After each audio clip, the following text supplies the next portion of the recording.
인간 헌터 추적극 마우스. 휘몰아친 19금 1, 2회에 비해 15세로 연령대를 낮춰서일까요? 마우스 3회는 다소 지루한 듯 했는데요. 오봉이가 할머니의 죽음 이후 복수에 불타도록 만들기 위한 빌드업이 좀 지루하게 전개됐죠. 하지만 그로 인해 정바름과 성유한이 처음으로 경찰과 범인으로 말조할 수 있었고요. 성유한이 살인범이란 점을 명확하게 보여줬고 새로운 떡밥도 던져줬던 3회였습니다. 먼저 한서준과 성지은의 아들이 누구인지 밝혀졌죠. 엄마 성을 따서 천재의사로 자란 성요한은 자신의 뒤를 캐내는 데니얼과 지하실 벽면에 걸린 사건 현장 사진을 훔쳐 달아난 할머니, 이 모두 성요한이 저지른 짓이라는 걸 당황스러울 정도로 확실히 보여줬습니다. 물론 막장에서 늘 사용하는 뒤바뀐 아기 설정, 즉 성요한과 정바름이 바뀐 게 아니라면 한서준의 아들은 성요한이 분명합니다. 그런데 다른 연쇄 사건과 달리 치국은 살아있습니다. 성유한이 아닌 다른 사람이 한 짓일까요? 치국의 시계나 옥상 위에 놓인 옷과 범행 도구를 보면 분명 교도소에 있었던 인물인데 당시 교도소에 방문한 사람 기록을 보면 성요한이 다녀갔다는 게 밝혀지겠죠. 그런데 치국은 왜 살려뒀을까요?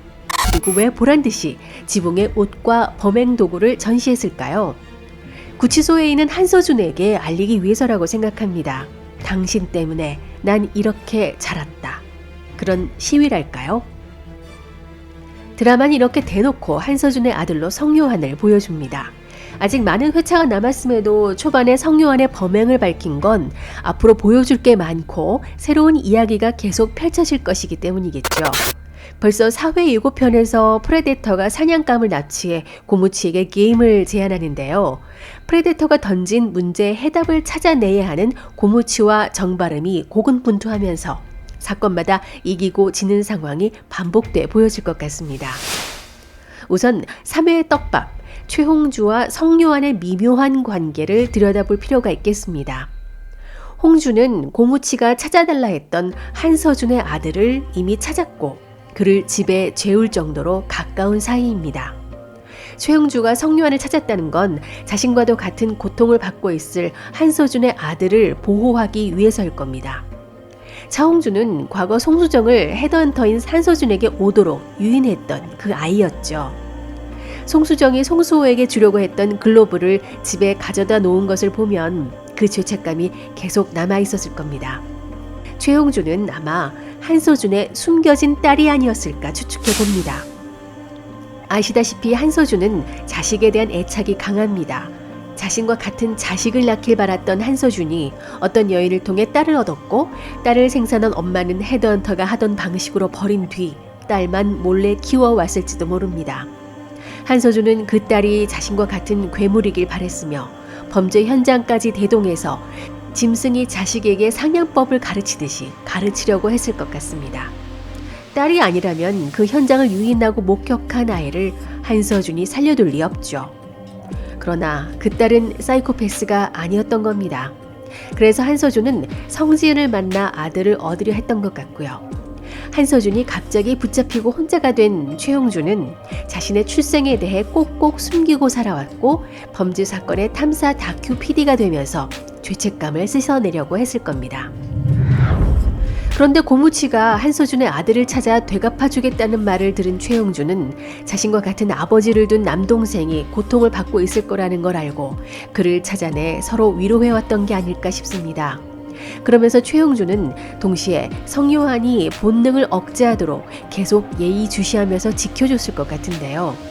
물론 최홍주는 성요한이 범인이라고 아직까지는 인지하지 못합니다.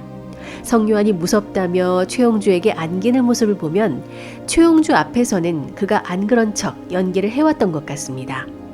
최홍주는 성요한이 범죄 본능이 발현될까 늘 불안하게 지켜봐주고 있었겠죠. 셜록 홈즈 녹화 당시 클로징 멘트를 보면 그녀의 심정을 알 수 있습니다.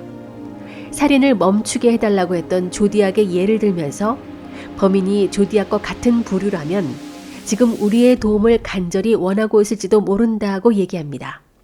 어딘지 모르게 범인을 감싸는 듯한 이 멘트가 복선이 될 것 같습니다. 그리고 갑자기 나타난 또 한 남자, 성요한의 집에 있었던 남자는 고무치가 알리바이를 밝히라며 같이 쓰던 사람의 이름과 전화번호를 적으라고 했을 때 적힌 김성준으로 보입니다. 처음에는 성요한과 너무 닮아서 쌍둥이인가 의심했는데요. 비슷하게 생긴 다른 배우더군요. 혹시 이복 동생인가 싶기도 한데 과거 일가족 화재 사건이 있던 날 목숨을 잃은 세 사람이라면 양아버지와 그의 이복 동생들이어야 하기 때문에 남동생은 아닌 것 같습니다. 예고편에 성요한이 전화통화하는 사람은 김성준이고 알리바이를 대달라고 한 것 같은데요.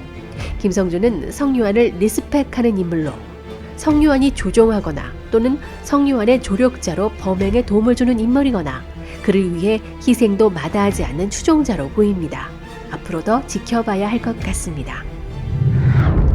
지금까지 성요한에 대한 서사는 비교적 구체적으로 나온 것에 비해 정발음은 아직까지 신상이 제대로 밝혀지고 있지 않죠. 이모와 살고 있고 부모님은 돌아가시고 보험금으로 얻은 집에 살고 있다는 것 정도인데요.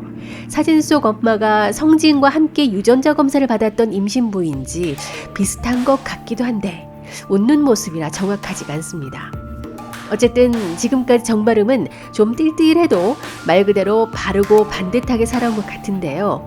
성요한과 마주치고 쫓게 되면서 차에 치이고 사고를 당한 후 오봉이 할머니의 죽음까지 알게 되면서 성요한을 쫓는데 혈안이 될 것 같습니다. 본격적인 고무치와의 수사를 통해 천재성을 발휘하게 되겠죠. 그런데 프레데터와 대치 끝에 인생이 송두리째 뒤바뀌게 되는 모습을 그려낸다고 하는 걸 보면 앞으로 어떤 일이 벌어지는 걸까요? 저는 성요한을 쫓다가 정발음이 당하게 되는 교통사고에 주목해봤습니다. 심하게 머리를 다쳤을 것이라고 생각이 드는데요. 이때 뇌상을 보면서 잠재돼 있던 기질이 드러나지 않을까 상상해봤습니다. 소설이자 영화로도 만들어졌던 살인자의 기억법을 보면 30년간 범행을 저지른 주인공이 어느 순간 멈춥니다. 그게 바로 교통사고를 당한 후인데요. 그렇다면 반대로 뇌상을 입어서 뇌에 잠재돼 있던 기질적 요소가 깨어나지 않을까도 생각해 볼 수 있습니다. 게다가 데니얼은 잠재돼 있던 기질이 어느 날 갑자기 발현되기도 한다고 얘기한 적이 있기 때문에 어쩌면 뒤늦게 정발음이 프레데터를 쫓다가 자신도 괴물이 되어버린 게 아닐까 조심스럽게 추측해 봅니다. 그런가 하면 피오가 맡은 형사 신상이 좀 의심스럽게 나오죠.